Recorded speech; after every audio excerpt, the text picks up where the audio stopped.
Hey guys, I'm your host Random Guy 12345 and today let's talk about Demon Slayer Mugen Train. Now, if you know anything about Demon Slayer and this movie, it broke a lot of records, okay? It became the highest grossing Japanese movie, in Japan. And I just watched it, right? The digital version just came out. So everything from the entry to the climax to the fight sequences to the drama to the sad parts to the flashbacks, everything was just jam packed with emotion. All of the characters, they were very well written, especially for this arc. Now again, adapting a manga arc into a movie, it's kind of I don't think it's the best decision, although they could have done much worse. Now I won't be talking too much about the story, but the main synopsis is there's this guy who's the lower one. He's the highest of the lower order and he has a technique that allows him to put his victims into sleep or into dreams, where he or his underlings can go inside. They can reach the barrier of their dream and destroy the person's spiritual core, effectively killing them. Now the movie, the first half at least, it revolves around this very topic, and I think it's very interesting to look at this. But the main villain, Enmu, I think that's his name, he was really well written. I like this character a lot.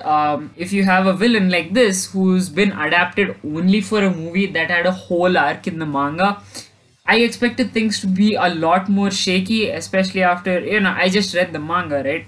They did pretty well. His character wasn't fully fleshed out. I wanted him to have more him to have more depth into his character, but as a main villain with the fight sequences and all, he did pretty well. I'm not complaining. Sure, again, they could have done worse, but they needed, they did what they had to do, right?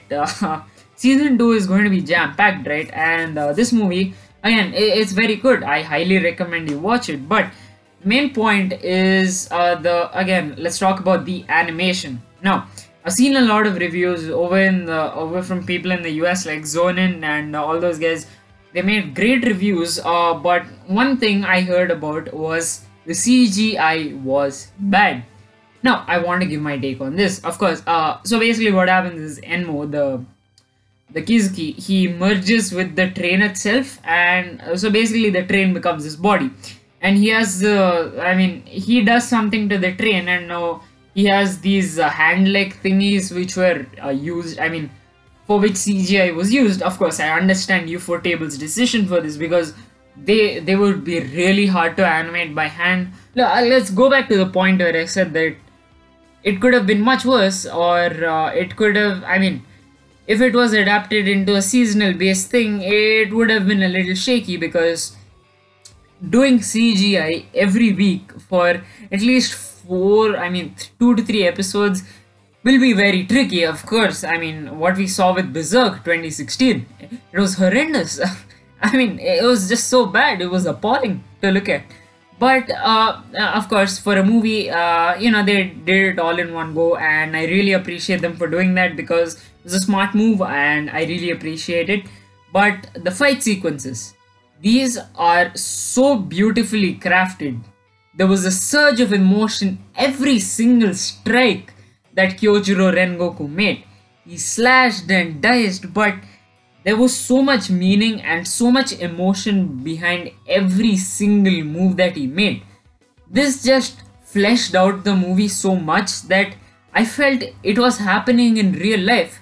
Just removing the barrier between anime and all. The music choices were amazing as well. When Akaza, he arrived, he's one of the upper demons.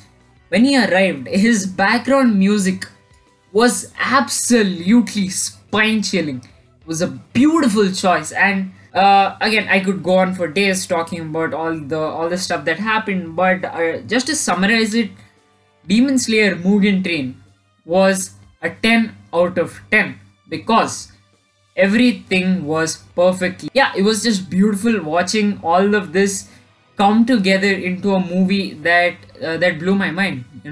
Nezuko, Tanjiro, Inosuke, and Zenitsu, all of them had very important parts to play. Although I would have liked a little more screen time for Zenitsu, but so yeah guys, I highly suggest you check it out. And if you enjoyed this video, make sure you like, share and subscribe and turn on post notifications so that you don't miss out on any of our other videos. Stay home, stay safe, and remember, go beyond plus ultra.